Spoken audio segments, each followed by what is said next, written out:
ജമാഅത്തെ ഇസ്ലാമിയും ഷിയയിസവും തമ്മിൽ ഒരു പൊക്കിൽ കൂടി ബന്ധമുണ്ട്. ആ ബന്ധത്തിൻ്റെ ഏറ്റവും നല്ല തെളിവാണ് ഈ പുസ്തകം, രക്തസാക്ഷ്യം എന്ന് പറയുന്ന ഈ പുസ്തകം. നേരത്തെ ഇവിടെ ഇയാൾ പറഞ്ഞല്ലോ, പിന്നെ ഇമാമിങ്ങൾ എന്താണ് പറഞ്ഞത് അവിടെ, പിന്നെ അലി ശരിയത്തി, ബാക്കിർ സദർ, മുർത്തസ മുത്തഹരി, സയ്യിദ് ഹുസൈൻ നസർ തുടങ്ങിയ കിടയറ്റം അനേകം പണ്ഡിതരെയും ബുദ്ധിജീവികളെയും ഇസ്ലാമിന് സംഭാവന ചെയ്ത സമൂഹമാണ് ഷിയായിസം. അതുകൊണ്ട് ഒരു വലിയ മോശക്കാരെന്നില്ല, ഭയങ്കര പണ്ഡിതന്മാരും ഭയങ്കര ബുദ്ധിജീവിയുണ്ട്. അപ്പോൾ ആ ബുദ്ധിജീവിൻ്റെ കിതാബ് അത്. അപ്പോൾ എന്താണ് ഈ ഇത്തരം വിഷയങ്ങൾ വരുമ്പോൾ ജമാഅത്തെ ഇസ്ലാമിക്കാർ ഇങ്ങനെ ഈ സപ്പോർട്ട് ചെയ്യുന്നതിൻ്റെ ഒരു ചരിത്രം എന്ന് വെച്ചാൽ, യഥാർത്ഥത്തിൽ ജമാഅത്തെ ഇസ്ലാമിയുടെ ആദർശവും ഈ സഹാബത്തിനെ ചീത്ത പറയുന്ന വിഷയമാണെങ്കിലും അതുപോലെ തന്നെ ഈ സുന്നത്തിനുള്ള സമയത്തിന് വിഷയം, ഇതൊക്കെ ഈ പിന്നെ ഷിയാക്കളുമായി കൊണ്ട് സാമ്യതയുണ്ട്. ഇത് അലി ശരിയത്തിയുടെ രക്തസാക്ഷ്യം എന്ന് പറയുന്ന പുസ്തകമാണ്, ഷഹാദത്ത് എന്ന് പറയുന്നത്.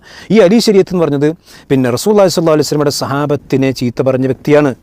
അതപ്പോൾ ഇവർ പറഞ്ഞ ഇസ്ലാമിനുള്ള സംഭാവന ഇത്. ഈ അലി ശരീഅത്തിന്റെ ഈ പുസ്തകത്തിന് നമുക്ക് സ്ത്രീയിലത് കാണിക്കാം. ഈ അലി ശരീഅത്തിന്റെ പുസ്തകത്തിന് ആമുഖം കൊടുത്ത ആരാ ചോദിച്ചാൽ, ജമാഅത്തെ ഇസ്ലാമിയുടെ അമീറായിരുന്ന, ജമാഅത്തെ ഇസ്ലാമിയുടെ വലിയ നേതാവായിരുന്ന ടി മുഹമ്മദ് സാഹിബാണ്. ജമാഅത്തെ ഇസ്ലാമിക്ക് നിഷേധിക്കാൻ കഴിയില്ല. ടി മുഹമ്മദ് സാഹിബ് ഇതിൻ്റെ ആമുഖത്തിൽ പറഞ്ഞൊരു കാര്യമുണ്ട്. അവിടെയാണ് നമ്മൾ വല്ല ഒരു പൊക്കിൾക്കടി ബന്ധമുണ്ടാകും. ശരി, ഷിയ വീക്ഷണം അനുസരിച്ച് രൂപീകൃതമായിട്ടുള്ള ഇത്തരം ഒരു പുസ്തകം കൈരളിൽ വിവർത്തനം ചെയ്ത് പ്രസിദ്ധീകരിക്കുന്നതിന് പ്രസക്തി ഉണ്ടോ ഇവർ ചോദിക്കാൻ. ഇപ്പോൾ ഷിയാക്കളല്ലേ, ഒരു ഷിയ പണ്ഡിതൻ്റെ ഷിയ പിന്നെ നേതാവിൻ്റെ പുസ്തകം എന്തിനാണ് കേരളത്തിൽ കൈരളിക്ക് ഈ പുസ്തകം പ്രസിദ്ധീകരിക്കുന്നത് ചോദിച്ചാൽ അദ്ദേഹം പറയുന്നുണ്ട്, വൈജ്ഞാനികമായ പ്രസക്തി ഉണ്ടെന്നാണ് ഈ ലേഖകൻ്റെ അഭിപ്രായം. ഏതാ ലേഖകൻ? ജമാഅത്തെ ഇസ്ലാമിൻ്റെ അമീർ, ജമാഅത്തെ ഇസ്ലാമിൻ്റെ വലിയ നേതാവാണ്. അപ്പോൾ വൈജ്ഞാനികമായ എന്തൊക്കെ പ്രസക്തി നമുക്ക് നോക്കാം. ഇത് മുസ്ലിമീങ്ങൾക്ക് വലിയ വിജ്ഞാനം കിട്ടുന്ന കാര്യമാണല്ലോ. ഇതിൻ്റെ 32-ാമത്തെ പേജിൽ വിജ്ഞാനം കേട്ടോളി. മുസ്ലിമീങ്ങൾക്കുള്ള വിജ്ഞാനം കേട്ടോ. ഇസ്ലാമിനും ജാഹിലിയത്തിനുമിടയിൽ ഒരു ഇടക്കണ്ണിയായിട്ടാണ് ഉസ്മാൻ പ്രവർത്തിച്ചതെന്ന് പറഞ്ഞാൽ അതൊരർത്ഥത്തിൽ ശരിയായിരിക്കും. ഏതാ ഉസ്മാൻ? ഉസ്മാൻ റളിയല്ലാഹു അൻഹു ആണ്. അവിടെ റളിയല്ലാഹു അൻഹു കൂടിയില്ല.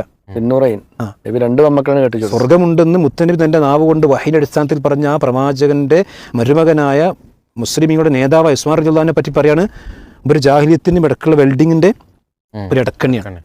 എന്നറിയാം, ഉസ്മാനിലൂടെയാണ് ഇസ്ലാമിലേക്ക് ജാഹിലിയെത്തുന്നത്. നല്ല സംഭാവനയാണല്ലോ, ഭയങ്കര വിജ്ഞാനമാണ്.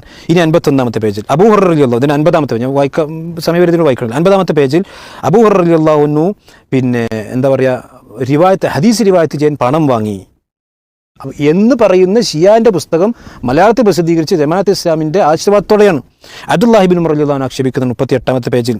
മാത്രമല്ല പിന്നെ ഹുസൈൻ റളിയല്ലാഹു അൻഹുവിനെ വധിച്ചത് മുആവിയ റളിയല്ലാഹു അൻഹു, അതുപോലെ തന്നെ ഹസൻ റളിയല്ലാഹു അൻഹു വധിച്ചത് മുആവിയ റളിയല്ലാഹു അൻഹു പറയുന്നു. ഫീസ് വാങ്ങിയിട്ട് പൈസ ഹദീസ് ഉണ്ടാക്കിയാലാണ് അബൂ ഹുറൈറ റളിയല്ലാഹു അൻഹു പറയുന്നു ഈ പുസ്തകം. അപ്പോൾ അതുകൊണ്ട് എന്തുകൊണ്ടാണ് ഇറാനിൻ്റെ വിഷയം വരുമ്പോൾ ജമാഅത്തുകാർ ഇങ്ങനെ ചാടണം ചോദിച്ചാൽ ഇതിൻ്റെ കാരണം അവരും തമ്മിൽ ആദർശപരമായിക്കൊണ്ട് പിന്നെ ഐക്യമുണ്ട്.